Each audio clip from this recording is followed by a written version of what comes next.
अल Jazeera news चॅनलवर आपले स्वागत आहे.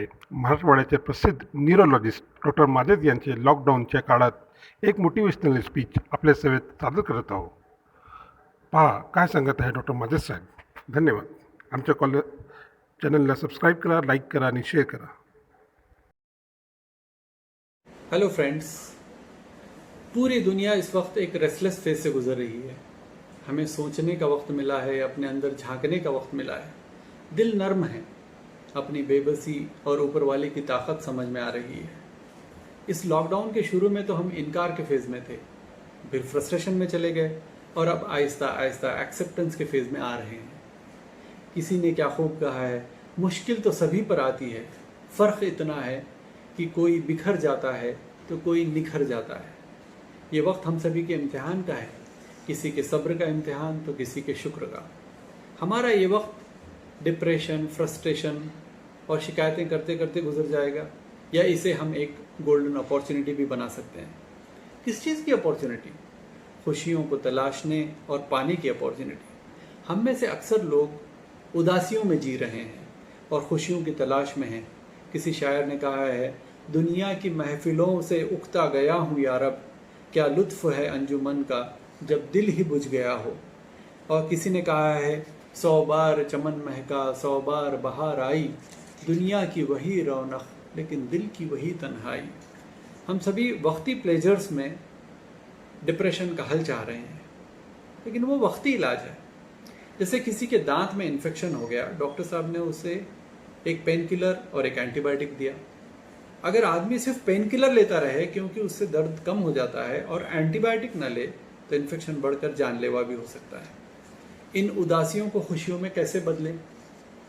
खुशी का एक बेसलाइन स्टेटस होता है, जिसे हम सेंस ऑफ वेल बीइंग कहते हैं. जब कोई खुशी की बात होती है, जैसे आपने मनपसंद कार या मोबाइल खरीदा, तो हैप्पीनेस का एक स्पाइक आता है जो बहुत वक्ती होता है और आप फिर से बेसलाइन पर आ जाते हैं. अगर हम चाहते हैं कि खुशियाँ और सुकून बाकी रहे, तो कुछ ऐसा करना होगा जिससे हैप्पीनेस का बेसलाइन ही ऊपर चला जाए. स्टडीज से ये प्रूव हुआ है कि वो दो चीज़ों से होगा. Number 1, to be grateful. हमें शुक्रगुजार होना पड़ेगा. हम अगर नेमतों को गिनना चाहें तो गिन नहीं सकते. इस लॉकडाउन ने बताया कि कितने ऐसी नेमतें हैं, ब्लेसिंग्स हैं, जिनका हमें एहसास भी नहीं है. उन्हें लिखना शुरू करें.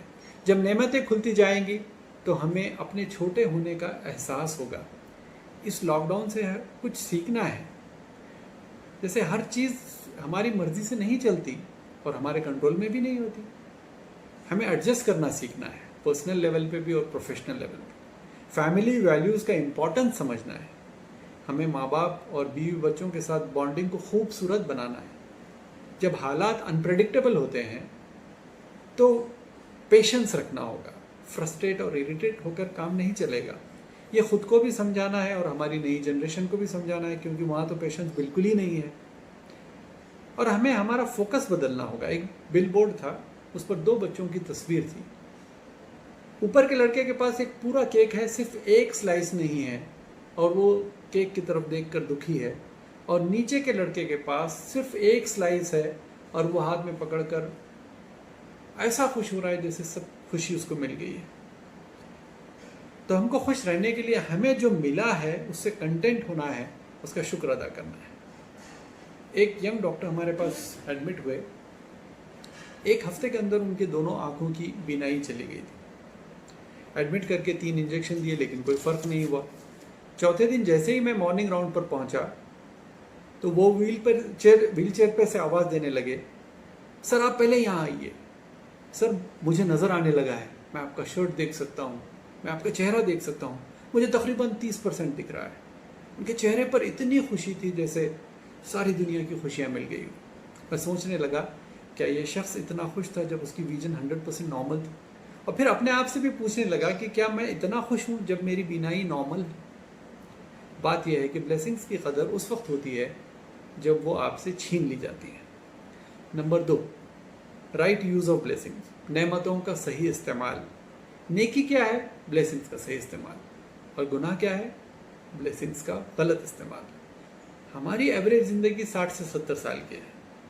और मौत आएगी और कोई चीज़ हमारे साथ नहीं आएगी। किसी ने क्या खूब कहा है, हमें क्या जो तुरबत पे मेले रहेंगे, तहे खाक तो हम अकेले रहेंगे।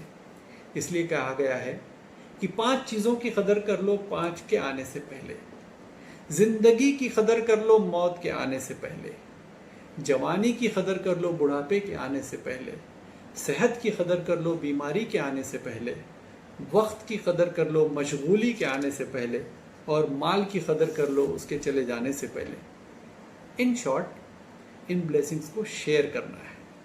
फौरन हमारे जहन में आता है, जैसे इस परेशानी के वक्त, help others because they need you. हमें इस मेंटालिटी को चेंज करना है। Help others because we need them. The very first person to be benefited by this is you yourself. कैसे? खुशी किसे कहते हैं? किसी काम के करने पर एक सेंस ऑफ वेलबीइंग आए और उसे जब भी कभी हम याद करें तो दिल में एक मिठास और खुशी का एहसास हो, यानी उसे रिविजिट करने पर दिल में खुशी और इत्मीनान की कैफियत आ जाए। जैसे एग्जाम्पल के तौर पर, आपको बहुत भूख लगी है और आपके पास सिर्फ एक आदमी के लिए खाना है और आपको पता है कि आपका पड़ोसी भूखा है और उसके पास खाने को कुछ भी नहीं है। आपके पास 3 ऑप्शन है। नंबर 1, आप खाना खा लें। नंबर 2, आप पड़ोसी के साथ शेयर करें। या नंबर 3, आप थोड़ी देर के लिए भूखे रहें और उसे खाना खिला दें। बाद में जब भी आप इस इंसिडेंस को याद करेंगे तो 3 में से एक होगा। आपने शेयर नहीं किया था तो रंज और अफसोस होगा। आपने शेयर किया था तो आपको लगेगा काश मैं पूरा ही उसको देता।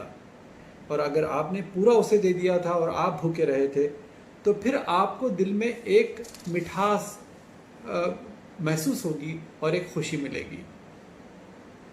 आज लोग परेशान हैं और हम भी अंदर से हैरान हैं। जब शेयर करेंगे तो दोनों को फायदा होगा। Money can not buy happiness, ऐसा कहा गया था, लेकिन it's partially wrong. Money can buy happiness provided it is spend on others. Share करने से एक तो इंस्टेंट खुशी मिलेगी, फौरन खुशी मिलेगी, और फिर हियर आफ्टर भी बन जाएगी। आप कहेंगे कि पैसा हर एक के पास तो नहीं है, तो भाई किसी को एक वक्त खाना तो खिला सकते हैं, किसी का छोटा मोटा कोई काम तो करा सकते हैं, और कुछ नहीं तो रिश्ते नातों को तो बेहतर बना सकते हैं। हम कॉल कर सकते हैं, ख़ास तौर पर उन्हें जिनसे हमारे रिलेशंस बहुत अच्छे नहीं हैं। माफ़ी मांगने में या माफ़ करने में देरी ना करें। हम मुस्कुरा तो सकते हैं, 2 मीठे बोल तो कह सकते हैं, किसी की हिम्मत अफजाई तो कर सकते हैं, किसी की मदद नहीं तो कम से कम किसी को तकलीफ देने से तो बच सकते हैं। कहा गया है कि तुम में से बेहतर वो इंसान है जो दूसरों को फ़ायदा पहुंचाए। तो जहां ऊपर वाले से खूबसूरत रिलेशन बनाना ज़रूरी है, तो वहीं उसके परेशान बंदों का ख्याल रखना भी ज़रूरी है। हमें कोशिश करके परेशान मजबूर लोगों तक पहुंचना है और अपने ब्लेसिंग्स को शेयर करना है।